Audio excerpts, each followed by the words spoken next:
Hello friends, now I'm showing you how to use the arc heat no burn device. Firstly, I'd like to introduce the structure. Front side with the arc on it.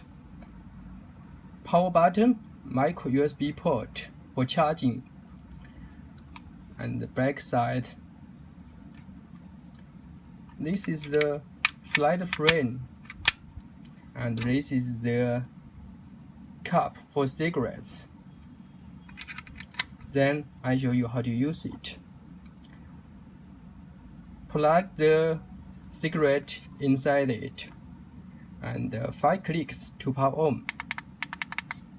You can see red flash and press and it will turn green. Green means 250 Celsius and red means 270 Celsius.